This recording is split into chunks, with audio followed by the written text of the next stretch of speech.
بسم الله الرحمن الرحيم، والصلاة والسلام على سيدنا محمد عليه أفضل الصلاة وأزكى التسليم. مرحبا بكل من التحق بقناتي. فيديو خاص بكل مرأة ماشية للعمرة.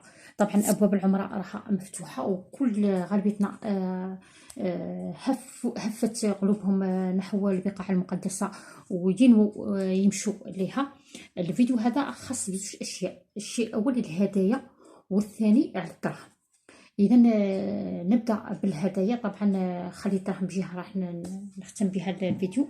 بالنسبه للهدايا، طبعا احنا كجزائريين الهدايا عندنا شيء ضروري، شيء اساسي. رحتي للعمره يليق تجيبي معك الهدايا للناس اللي خليتيها وراك. واحيانا يكون المبلغ اللي تصرفيه في هذه الهدايا اكثر من طاقتك، اكثر من طاقته، واكثر من اللي تصرفيه ثم في مكه. ذلك لخاطرش هاد السنه ولا هاد العاده اللي تمشات فينا ت- دارت ثبتت في المجتمع تاعنا. ولا الانسان كي يمشي للعمره يولي الاسم تاعه متصل بسموها هديه. وطبعا وحنا كما نعرفوا الانسان كي يمشي بلاد بعيده دائما يدير احتياطات، تكون عنده الدراهم ياسره، والله يقتصد لدرجه كبيره باش يرجع على الاقل يرجع موش مخصوص.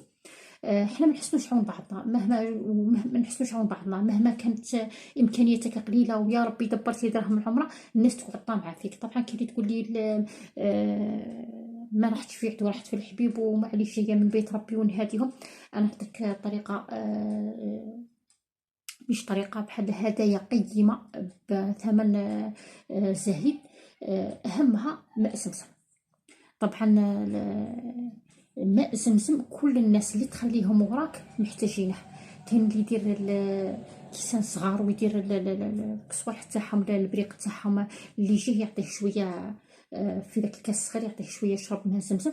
بصح انا كنصيحه ليك باش ما تخسرش دراهمك في الهدايا. ما شوفي هاد كاع الهدايا غالبيه الناس ما راحش تلبسها ولا راح تستعملها، فقط هي تقعد تنتظر فيك واش تجيبي لها. جيبي زمزم، جيبي زمزم. هما طبعا راح يعطوك 5 لتر كهدية لكل معتمر. وانتي هذوك القروع الصغار تاع الماء فرغيهم ولا شربيها ولا شوفي كي ديري لها، ودي معاك لومبالاج تاعها. دي معاك لومبالاج، عمري كل قروع هذوك الصغار عمريهم زمزم. طبعا عمري بزاف، تقولي راهم يشدوهم علينا في الطياره، وما يشدوا عليك اللي ترديهم معاك في الطياره، بصح اللي يدخلوا لداخل في الباكاج ما يشدهمش عليك. يعني انتي واش ديري كل القروع تاع الماء كل عمريهم، وين ما تلقي القروع الصغار ولا شري كاع نشان فهردو وغسليه مليح وعمريه بزمزم، وديري له لومبالاج وغلفيه في كرتونه ولا غلفيه في ثوب يكون خشين باش ما يتهزوش، وما تخليش فراغات بيناتهم باش ما يبانش. طبعا احنا نحتال على الجمارك باش نفوتوا لزمزم. يلا كثير من المعتمرات جاو مؤخرا قال لك فرغوا لنا القروع تاع زمزم، اكتشفوهم وفرغوهم وجاو قضاك. هما كانت امنيتهم يجيبوه لحبابهم، يجيبوه لصحابهم، يجيبوه للدواء، يجيبوها. طبعا احسن هديه ديها من عندي، احسن هديه كمعتمره تجيبيها الحباب تاعك هنايا اللي خليتيهم هناك هو ماء زمزم. جيبي القروع الصغار، واللي يجيك يطول عليك ويحمد لك ويبارك لك اعطيه هديه تاع قرعه تاع زمزم. طبعا للرجال والنساء، للرجال ولا النساء احسن هديه. كاع تجيبي الثوب وتجيبي الاقمشه وتجيبي العبايه تاع الرجال وتجيبي السبح وتجيبي السجاد وتجيبي هالكالك انت فقط. كاع الناس راها بسجاداتها، كاع الناس راها بسجاداتها بعباياتها بسبحها، وكلشي راه هنايا، كلشي راه هنا موجود في الجزائر، كلشي موجود في الجزائر. تروحي المحل السلفيين كما حنا نقولهم، المحلات تاع السلفيين وين يبيعوا الاشياء تاع موجوده. تلقي السبيحه كل الانواع، تلقي العبايه، تلقي واش تهي ثم شويه بالك رخص من هنايا، بصح موجودين هنا. طبعا هذه الفكره الاولى، انك جيبي زمزم، جيبي زمزم وقسميه الحباب تاعك احسن من تحبي تجيبي الملايات ولا جيبيهم لاهل الدار، لاهل بيتك، بنتك ولا اختك ولا امك ولا زوجك ولا ولدك، ولا العبايات ولا يجيبهم لاهل البيت. الاولى جيبي حاجه غاليه ولا الكتان تاعها زين بلا مشوى، وثانيا جيبيهم لاهل بيتك، ما تجيبهمش للناس الاخرين. اهل بيتك هما الاهم. هذا بالنسبه للنصيحه الاولى. هذه بالنسبه للنصيحه انك تقلي كاع روحكم. وثاني اشتغلي بالعباده، ذاك اللي تروحي فيه الاسواق تشري في في الكتان، وفي روحي استغليه في العباده. ما عرفتيش روحك لا تحاولي ترجعي لذاك البيت ولا ما ترجعيلاش، تحاولي ترجعي لذاك المكان ولا ما ترجعيلاش.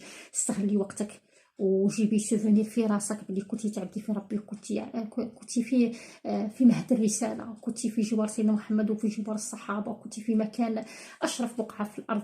ما تقعديش مشغوله بشراء الملابس. ان كان ولا بد يليق لي نجيبو صحابي وحبابي ووالديني وليق شي منا من الجزائر، خلي شي منا من الجزائر، شري منا قدام لا تروحي. هذاك المبلغ اللي راكي دايته باش تشري به الهدايا، اشريهم منا ودير لهم دي تيكي ودي ساشي وخزنيهم دسيهم، كي تجي باذن الله قسميهم على انك جبتيهم من. هذا مش احتيال، هذه هديه جايبتها، هذه هديه. هو ما يسولش عليك، طبعا انت راح تجيبي الهدايا اللي ممكن تلقيها ثما، كيما رداء الصلاه تاع النساء، كيما السبح، كيما العبايه تاع الرجال، كيما السجادات، هذه تلقيهم هنا وتلقيهم هنا. النقطة الثانية اللي حبيت نهضر عليها هي الدراهم.